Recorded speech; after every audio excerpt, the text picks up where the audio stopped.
Quick 25ಗೆ ಸ್ವಾಗತ. ನಾನು ಚೈತ್ರ ಅಂಚನ್. ಈ ಕ್ಷಣದ 25 ಸುದ್ದಿಗಳನ್ನು ಬನ್ನಿ ನೋಡೋಣ. ಸಿಎಂ ಹಾಗೂ ಡಿಸಿಎಂ ನಡುವೆ ಒಪ್ಪಂದ ಆಗಿರೋದು ನಿಜ, 100ಕ್ಕೆ 100ರಷ್ಟು ನಾನು ಹೇಳ್ತಾ ಇರೋದು ನಿಜ ಅಂತ ಬೆಳಗಾವಿಯಲ್ಲಿ ವಿಪಕ್ಷ ನಾಯಕ ಆರ್ ಅಶೋಕ್ ಹೇಳಿದ್ದಾರೆ. ನಾನು ಡಿಸಿಎಂ ಡಿಕೆ ಸಿಎಂ ಆಗ್ತಾರೆ ಅಂತ ಹೇಳಿಲ್ಲ, ಆದರೆ ನವೆಂಬರ್ನಲ್ಲಿ ಕ್ರಾಂತಿ ಆಗುತ್ತೆ, ಸಿಎಂ ಇಳಿತಾರೆ ಅಂತ ಹೇಳಿದ್ದಾರೆ. ನಾನೇ ಸಿಎಂ ಅನ್ನೋದು ಬಿಟ್ರೆ ಸಿದ್ದರಾಮಯ್ಯ ಏನೂ ಮಾಡ್ತಿಲ್ಲ ಅಂತ ಆರ್ ಅಶೋಕ್ ವಾಗ್ದಾಳಿ ನಡೆಸಿದ್ದಾರೆ. ಯಾವಾಗ ಇಳಿತೀರಾ ಅಂತ ಕುಣಿಗಲ್ ರಂಗನಾಥ್, ಶಿವರಾಮೇಗೌಡ ಹೇಳ್ತಾ ಇದ್ದಾರೆ. ಎಲ್ಲರೂ ಯಾವಾಗ ಇಳಿತಾರೆ ಅಂತಿದ್ದಾರೆ ಅಂತ ಹೇಳಿದ್ದಾರೆ. ಸಿಎಂ ಬದಲಾವಣೆ ವಿಚಾರವಾಗಿ ಸಚಿವ ಎಂಬಿ ಪಾಟೀಲ್ ಪ್ರತಿಕ್ರಿಯೆ ಕೊಟ್ಟಿದ್ದಾರೆ. ನಮ್ಮ ಪಕ್ಷದಲ್ಲಿ ಎಲ್ಲವೂ ಹೈಕಮಾಂಡ್ ನಿರ್ಧಾರ ಆಗಿರುತ್ತೆ ಅಂತ ಹೇಳಿದ್ದಾರೆ. ಇದಕ್ಕೆ ಪ್ರತಿಕ್ರಿಯಿಸಿದ ಸಿಟಿ ರವಿ, ನಾನೇ ಸಿಎಂ ಅನ್ನೋದು ದುರ್ಬಲ ಸಂಕೇತ, ಸಿಎಂ ಹೈಕಮಾಂಡ್ಗೆ ಸೆಡ್ಡು ಹೊಡೆದಿದ್ದಾರೆ ಅಂತ ಹೇಳಿದ್ದಾರೆ. ಬಿಜೆಪಿಯವರು ಈ ಮೊದಲು ಅಕ್ಟೋಬರ್ ಕ್ರಾಂತಿ ಅಂತ ಹೇಳ್ತಾ ಇದ್ರು, ಈಗ ನವೆಂಬರ್ ಕ್ರಾಂತಿ ಅಂತ ಇದ್ದಾರೆ ಅಂತ ಬಿಜೆಪಿ ನಾಯಕರಿಗೆ ಎಂಬಿ ಪಾಟೀಲ್ ತಿರುಗೇಟನ್ನ ಕೊಟ್ಟಿದ್ದಾರೆ. ಮುಂದಕ್ಕೆ ಡಿಸೆಂಬರ್ ಬರುತ್ತೆ ಅಂತ ವ್ಯಂಗ್ಯ ಮಾಡಿದ್ದಾರೆ. ಸಿಎಂ ಬದಲಾವಣೆ ಚರ್ಚೆ ಬಗ್ಗೆ ಶಿವಮೊಗ್ಗದಲ್ಲಿ ಸಚಿವ ಮಧು ಬಂಗಾರಪ್ಪ ಪ್ರತಿಕ್ರಿಯೆ ಕೊಟ್ಟಿದ್ದಾರೆ. ಹೈಕಮಾಂಡ್ ಒಳ್ಳೆಯ ತೀರ್ಮಾನವನ್ನೇ ಮಾಡಿದೆ, ಕಾಂಗ್ರೆಸ್ನಲ್ಲಿ ಈಗ ಯಾವ ಬದಲಾವಣೆಯೂ ಇಲ್ಲ, ಹೈಕಮಾಂಡ್ ಬಾಯಿ ಮುಚ್ಚಿಕೊಂಡಿರೋ ಹೇಳಿದೆ ಅಂತ ಹೇಳಿದ್ದಾರೆ. ನವೆಂಬರ್ ಕ್ರಾಂತಿ ಬಗ್ಗೆ ಚರ್ಚೆ ಜೋರಾಗಿದೆ. ಈ ನಡುವೆ ಡಿಸೆಂಬರ್ನಲ್ಲಿ ಹೊಸ ಮನೆಯ ಗೃಹ ಪ್ರವೇಶ ಮಾಡ್ತೀನಿ ಅಂತ ಸಿಎಂ ಸಿದ್ದರಾಮಯ್ಯ ಹೇಳಿದ್ದಾರೆ. ಮನೆ ಕೆಲಸ ಬಹುತೇಕ ಮುಕ್ತಾಯ ಆಗಿದೆ, ಡಿಸೆಂಬರ್ನಲ್ಲಿ ಗೃಹ ಪ್ರವೇಶ ನಡೆಯುತ್ತೆ ಅಂತ ಹೇಳಿದ್ದಾರೆ. ಎಸ್ಐಟಿ ವಿಚಾರಣೆಗೆ ಜಯಂತ್ ಕುಟುಂಬ ಹಾಜರಾಗಿದೆ. ಜಯಂತ್ ಪತ್ನಿ, ಮಗ, ಮಗಳು ಎಸ್ಐಟಿ ಕಚೇರಿಗೆ ಅವರು ಆಗಮಿಸಿದ್ದಾರೆ. ಇವತ್ತು ವಿಚಾರಣೆಗೆ ಹಾಜರಾಗಬೇಕು ಅಂತ ಈ ಹಿಂದೆ ಎಸ್ಐಟಿ ಸೂಚನೆಯನ್ನ ಕೊಟ್ಟಿರೋ ಪ್ರಕಾರವಾಗಿ ಇವತ್ತು ವಿಚಾರಣೆಗೆ ಹಾಜರಾಗಿದ್ದಾರೆ.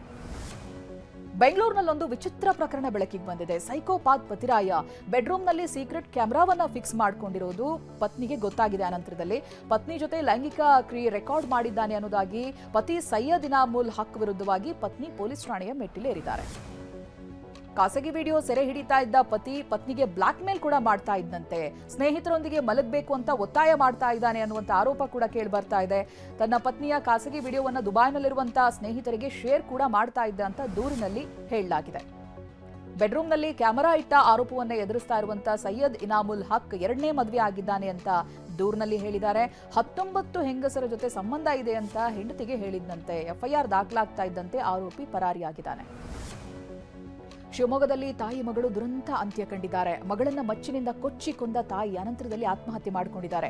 5ನೇ ತರಗತಿ ಓದ್ತಾ ಇದ್ದಂತ ಮಗಳನ್ನ ಕೊಂದ ಮಾನಸಿಕ ಅಸ್ವಸ್ಥ ತಾಯಿ ನಂತರ ನೇಣು ಬಿಗಿದುಕೊಂಡು ಆತ್ಮಹತ್ಯೆ ಮಾಡಿಕೊಂಡಿದ್ದಾಳೆ.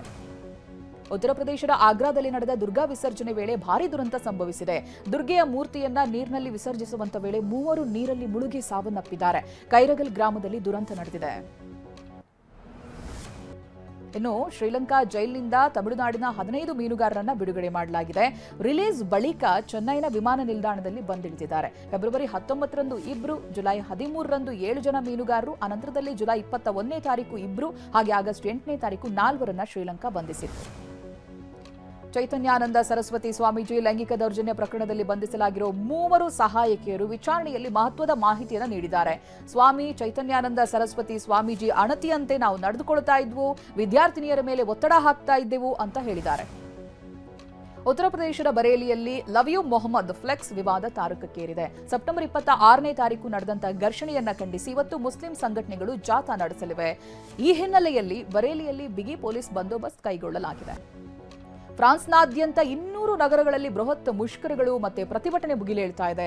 ಪ್ಯಾರಿಸ್ನಲ್ಲಿರುವ ಐಫಿಲ್ ಟವರ್ನ ಸಹ ಮುಚ್ಚಲಾಗಿದೆ. ಈಗ ಸಾವಿರಾರು ಕಾರ್ಮಿಕರು, ನಿವೃತ್ತರು ಮತ್ತೆ ವಿದ್ಯಾರ್ಥಿಗಳು ಬೀದಿಗಿಳಿದಿದ್ದಾರೆ. ಫ್ರಾನ್ಸ್ ಪ್ರಧಾನಿ ಅತಿಯಾದ ಖರ್ಚು ಹಾಗೆ ಸಮಾಜ ಕಲ್ಯಾಣ ಕಾರ್ಯಕ್ಕೆ ನಿರ್ಬಂಧ ಹೇರಿದ್ದಕ್ಕೆ ಈ ಪ್ರತಿಭಟನೆ ಮಾಡಲಾಗ್ತಾ ಇದೆ. ವೆಸ್ಟ್ ಇಂಡೀಸ್ ವಿರುದ್ಧದ ಭಾರತದ ಆರಂಭಿಕ ಬ್ಯಾಟ್ಸ್ಮನ್ ಕೆಎಲ್ ರಾಹುಲ್ ಶತಕ ಸಿಡಿಸಿದ್ದಾರೆ. 190 ಎಸೆತಗಳಲ್ಲಿ 100 ರನ್ ಅನ್ನು ಸಿಡಿಸಿದ್ದಾರೆ. ಕೆಎಲ್ ರಾಹುಲ್ ಕೊನೆಯದಾಗಿ 2016ರಲ್ಲಿ ಇಂಗ್ಲೆಂಡ್ ವಿರುದ್ಧ ಶತಕವನ್ನು ಸಿಡಿಸಿದ್ರು. 3211 ದಿನಗಳ ಬಳಿಕ ಸೆಂಚುರಿ ಹೊಡೆದಿದ್ದಾರೆ.